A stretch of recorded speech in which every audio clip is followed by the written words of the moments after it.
Hello students, in this video I will discuss about maxima, minima, local maxima and local minima.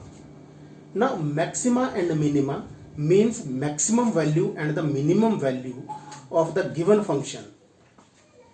But local maxima and local minima means we are discussing about very small interval. For example, if we have a curve like this,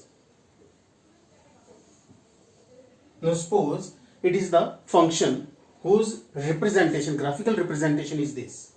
Now here if you see, it is the maximum value. Here is the maximum value and here is the minimum value. So we call it maxima or minima. But when we are talking about local maxima and local minima, then we will see very small portion. Now for local maxima and local minima, it is maxima, local maxima, it is local minima, it is local maxima, it is local minima, it is local maxima.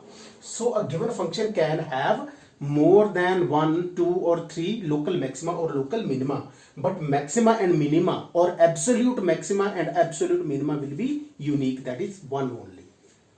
Now in the first question, first part, what we have to do, we have to find the maximum and the minimum values, and the function is fx is equal to 2x minus 1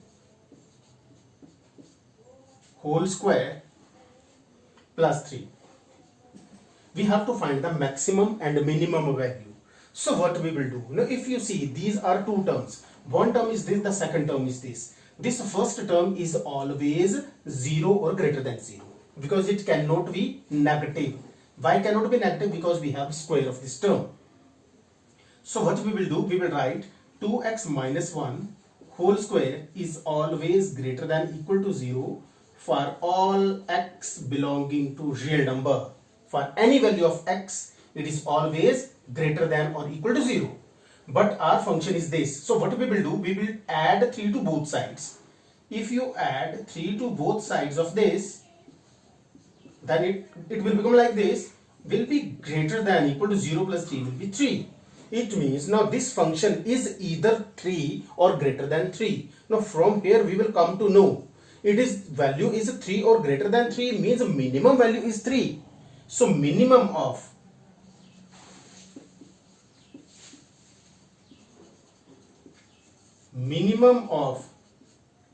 fx is 3. But what about maximum? Maximum value we cannot say the maximum value because it is 3 or greater than 3 means from 3 to infinity. From 3 to infinity. So maximum value we cannot say. So minimum value is 3, that is certain, that we know. So like this we can find the minimum or maximum value. Let us take one more example. Let us take fx is equal to minus x minus 1 whole square plus 10.